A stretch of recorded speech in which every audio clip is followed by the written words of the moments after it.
অসম চৰকাৰৰ বিত্তমন্ত্ৰী শ্ৰী জয়ন্ত মল্ল বৰুৱা ডাঙৰীয়া, অসম চৰকাৰৰ পশুপালন, পশু চিকিৎসা আৰু মীন বিভাগৰ সন্মানীয় মন্ত্ৰী শ্ৰীমতী নীলিমা দেৱী ডাঙৰীয়ানী, অসম চৰকাৰৰ মুখ্য সচিব ৰবি কোটা ডাঙৰীয়া, NEGDCLৰ chief executive officer Manoj Kumar Baruah ডাঙৰীয়া আৰু উপস্থিত সুধীবৃন্দ।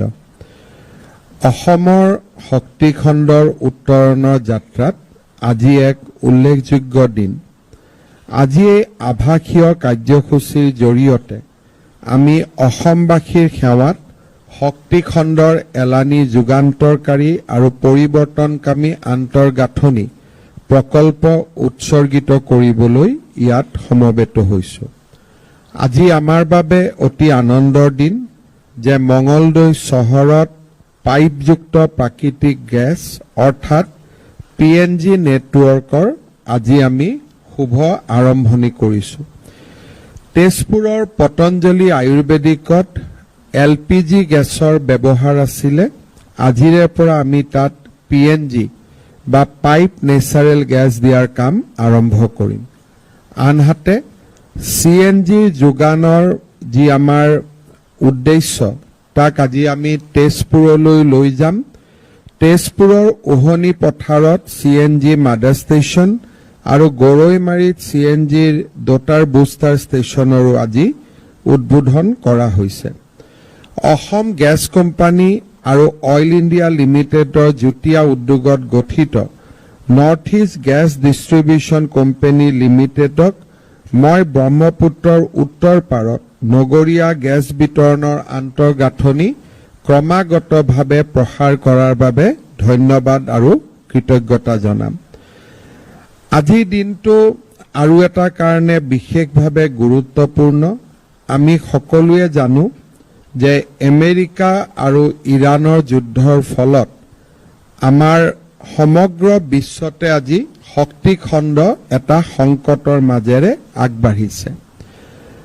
আমাৰ LPG, এই LPG প্ৰায় 60ৰ পৰা 70% আমি ভাৰতৰ বাহিৰৰ পৰা আমদানি কৰিছিলোঁ।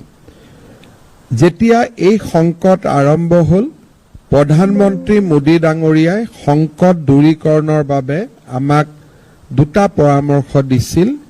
এটা হৈছে আমাৰ ৰিফাইনেৰীসমূহক LPG উৎপাদনৰ তেওঁলোকৰ যিটো ক্ষমতা, সেই ক্ষমতা বৃদ্ধি কৰিবলৈ আৰু আমি যিমান পাৰোঁ LPG সমূহক পাইপ নেচাৰেল গেছ বা পাইপ গেছলৈ ৰূপান্তৰকৰণৰ।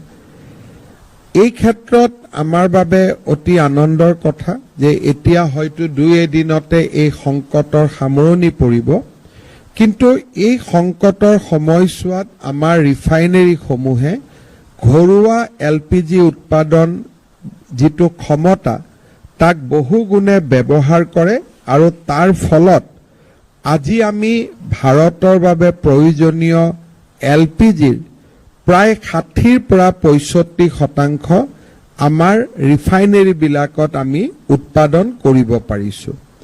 আনহাতে এই সময়ছোৱাৰ ভিতৰত আমাৰ চিটি গেছ ডিষ্ট্ৰিবিউশ্যন বা পাইপ গেছ ডিষ্ট্ৰিবিউশ্যনৰ যিমান কোম্পানী আছিল, সমগ্ৰ ৰাষ্ট্ৰজুৰি তেওঁলোকে তেওঁলোকৰ কাম ক্ষিপ্ৰতাৰে আগবঢ়াইছিলে আৰু পাইপ নেচাৰেল গেছৰ যিটো প্ৰসাৰ, সেই প্ৰসাৰো দ্ৰুতগতিত বৃদ্ধি পাইছিলে।